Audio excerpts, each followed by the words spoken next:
ગઈ તારીખ 20/5/2025ના રોજ સુરત નવસારી રોડ પર સચિન જે વિસ્તારમાં સ્વસ્તિક પ્લાઝાના ગ્રાઉન્ડ ફ્લોર ઉપર ગુજરાત ગ્રામીણ બેંક આવેલી છે. આમાં સવારના ટાઈમે બે મહિલા કર્મચારી હાજર હતા, ત્યારે કિસમ પિસ્તલ જેવું હથિયાર બતાવી અને બેંકમાંથી 3,76,000ની લૂંટ કરી અને બંને મહિલા કર્મચારી અને ત્રીજા જે ડેલી વેજીસ ઉપર એક માણસ હતો, ત્રણેયને બંદી બનાવી રૂમમાં પૂરી અને જતા રહે છે. આ બનાવની ગંભીરતા જોઈ વેપન સાથે લૂંટનો બનાવ બનેલો હોય, બેંકમાં બનેલો હોય. લોકલ પોલીસ સ્ટેશન અને ક્રાઇમ બ્રાન્ચની તમામ ટીમો પ્રયત્ન કરતી હતી. એમાં સુરત ક્રાઇમ બ્રાન્ચની ટીમને એક સારી લીડ મળી હતી. લીડના આધારે નાજીસ ઉર્ફે બબલુ સનાઉલ્લા શેખ 22 વર્ષનો છે, જે સાઈનાથ સોસાયટી સુરત નવસારી રોડ ઉપર જ રહે છે. એની ધરપકડ કરવામાં આવી છે. એની પાસેથી એક પિસ્ટલ અને 7 રાઉન્ડ કબજે લેવામાં આવ્યા છે.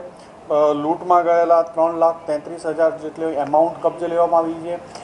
લૂંટમાં જે બેંક કર્મચારી છે એનો બેગ પણ પૈસા ભરવા માટે લઈ ગયો હતો, તો એ બેગ કબજે લેવામાં આવ્યું છે. 2 મોબાઈલ અને લેપટોપ બેગ, એર બેગ બધું કબજે લઈ કુલ 3,95,000નો મુદ્દામાલ એમની પાસેથી કબજે લેવામાં આવ્યો છે અને એની હાલ પૂછપરછ ચાલુ છે. આરોપીને એમેઝોન પ્રાઇમમાં ફ્રેન્ચાઇઝી લેવી હોય કે ડિલિવરી માટેની, પાર્સલ ડિલિવરી માટેની, એટલે 10 થી 12 લાખ રૂપિયાની જરૂર હતી અને એ સચિન વિસ્તારમાં જ રહેતો હોય એટલે એના બેંક ટાર્ગેટમાં હતી અને ત્યાં મહિલા કર્મચારી છે એ પણ એના ધ્યાનમાં હતું, એટલે વહેલી સવારે લૂંટ કરવાના ઈરાદે ઘૂસી ગયો હતો ત્યાં. એણે રેકી કરેલી હતી, બેંકથી નજીક જ રહે છે એટલે એના ધ્યાનમાં પણ હતું કે ત્યાં 2 મહિલા કર્મચારી છે અને ટોટલ 4 માણસો કામ કરે છે, પણ તે દિવસે 3 માણસો જ હાજર હતા. લૂંટ બાદ એ પોતાના ઘરેથી પૈસા લઈ થેલો લઈ અને ભાગેલો હતો. થેલો લઈ અને સુરતના અલગ અલગ જગ્યા ઉપર ફરતો હતો અને વેડ રોડ પાસેથી ક્રાઇમ બ્રાન્ચની ટીમને મળી.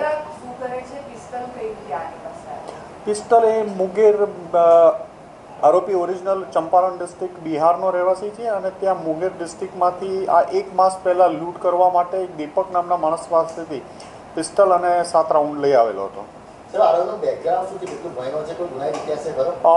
ભણેલો છે અને એ અત્યારે જે ટેક્સટાઇલમાં સાડીઓના ઓલા બોક્સ પેકિંગમાં ને એમાં અલગ અલગ જગ્યાએ છૂટક કામ કરે છે.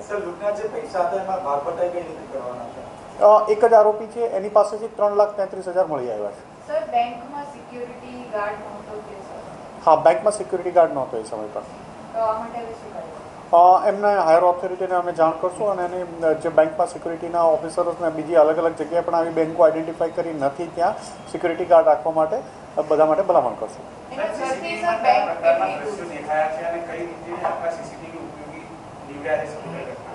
શરૂઆતમાં ઇનિશિયલી ત્યાંથી એનો ફોટો આઈડેન્ટિફાઈ કરવા માટે